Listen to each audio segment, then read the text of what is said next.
지윤수 기자, 산업계 얘기를 좀 해볼게요. 삼성 얘기인데 삼성전자 사업 지원 TF가 삼성바이오로직스의 인사평가에 개입했다라는 의혹이 제기가 됐어요. 어떤 내용입니까?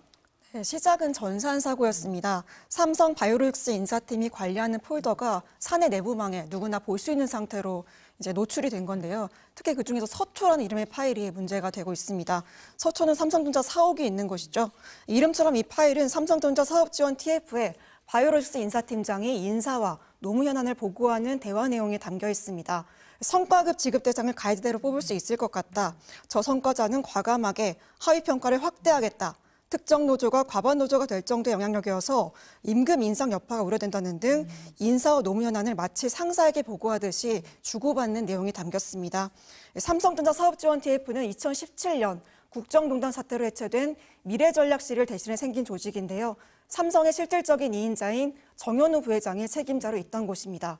그러다 보니 그동안 그룹 차원의 컨트롤 타워가 없다고 강조한 것과는 달리 그룹 수뇌부가 계열사의 세세한 현안까지 모두 관여한 게 아니냐, 이런 의혹이 제기되고 있는 겁니다.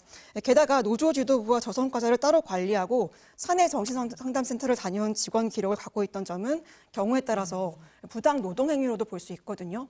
사업지원 TF 전신 미래전략실은 삼성의 무노조 정책에 따라서 계열사의 노조 파괴를 주도했던 부끄러운 과거가 있습니다. 현재 노조는 사측을 업무 방해 혐의로만 고소한 상황인데 부당 노동행위로까지 확대될지 좀 지켜봐야 할 것 같습니다. 주가 얘기도 했지만 최근에 이제 뭐 삼성 주가도 오르고 이재용 회장이 젠슨 황 엔비디아 CEO도 만나면서 이제 활동폭을 넓혀가는 이런 상황인데 내부 위기다, 이렇게 볼 수도 있을 것 같은데 삼성 내 분위기는 어떻습니까? 네, 앞서 이재용 회장은 지난 7월 대법원 무죄 판결을 받았죠. 그렇죠. 약 8년 만에 리스크를 이제 걷어냈고 지금 이제 좀 중요한 시점이기도 한데요. 엔비디아 젠슨 황 대표와 치킨을 먹으면서 맺은 이른바 깐부 동맹은 이재용의 뉴 삼성을 상징하는 장면이기도 했습니다. 하지만 이번 사태로 과거 삼성의 구태가 연상되면서 여전히 내부적으로는 해결해야 할 과제가 많다는 지적이 나오고 있습니다. 공교롭게 문건이 유출된 다음 날 그룹 2인자인 정현우 부회장이 전격 교체됐고요. 8년 동안이나 임시조직으로 운영되던 사업지원 TF는 일상 조직인 사업지원팀으로 바뀌었습니다. 또 이번 달 중에는 후속 사장단 인사도 예정돼 있는데요. 이재용 회장의 새로운 삼성을 어떻게 만들어갈지 좀 더 지켜봐야 될 것 같습니다. 네, 주목되는 부분인 것 같습니다. 프랜차이즈 갑질 얘기 좀 해볼게요. 뭐 사실 갑질 뭐 하루 이틀 나온 얘기는 아니기는 한데 최근에 보니까 그 갈비 프랜차이즈죠. 뭐 가맹점이 500곳이 넘는다고 하는데 명륜진사 갈비가 가맹점에 이자를 받아냈다? 뭐 이게 무슨 얘기입니까? 어떻게 갈비 프랜차이즈가 이자를 받아냈다는 건가요? 저희가 직접 만나본 제보자에 따르면요. 본사는 창업 자금이 부족한 점주들에게 대부업체를 통한 대출을 적극 유도했습니다. 영업사원이 본사에서 대출을 해주겠다. 우리가 시중금리보다 더 싸게 해주겠다. 이렇게 직접 나선 건데요. 그런데 막상 대출을 받으려 보니까 실제 금리는 은행보다 약 2배 이상 높은 15%였습니다. 사실상 고리대금이라고도 볼 수 있는데요. 하지만 이미 본사에 계약금을 냈고 임차까지 한 상황에서 울며 겨자 먹기로 대출을 받아들일 수밖에 없었다고 합니다. 관련 대부업체는 모두 회장 부부가 최대 주주인 곳인데 무려 13곳입니다.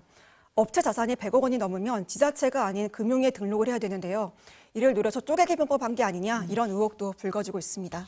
그러니까 한쪽에서는 식당 프랜차이즈를 하면서 또 다른 쪽에서는 대부업체를 운영했다, 뭐 이런 얘기인 거잖아요. 그럼 점주들은 어떤 식으로 대출 상환을 합니까? 상환 방식이 굉장히 특이한데요. 본사에 돼지갈비 10kg당 12만 원을 낼 때 추가금을 얹습니다. 그래서 이 추가금을 바로 대부업체가 원리금으로 챙겨가는 겁니다. 이런 방식으로 점주 371명이 약 900억 원을 빌렸고요. 고깃값에 얹어서 원리금을 계속 갚아오고 있습니다. 본사 명륜당은 높게는 연 최고 17% 이자까지 받은 걸로 나타났는데요. 작년 한 해 본사가 챙긴 이자 수익만 28억 원에 달한다고 합니다. 정부가 뭐 칼을 빼들었다 뭐 이런 얘기가 나오는데 금융당국이 조사에 나선 겁니까? 네, 앞서 본사는 산업은행으로부터 4% 저금리로 약 790억 원을 대출받았습니다. 이 자금으로 돈놀이한 게 아니냐, 이런 의혹이 불거지니까 금융위가 조사에 나서기로 한 겁니다. 국책은행 대출을 부당 이용한 사례가 있는지 업계 전반을 조사한다는 건데요.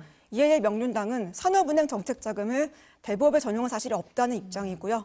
불법 대부업 혐의에 대해선 관할인 서울시 특사경이 별도로 수사를 하고 있기 때문에 좀 더 지켜봐야겠습니다. 네, 우리가 앞서서 얘기했지만 뭐 프랜차이즈 갑질 얘기 하루 이틀도 아닌데 좀 철저하게 수사가 돼야 되겠습니다. 오늘 두 분 말씀은 여기까지 듣겠습니다. 감사합니다.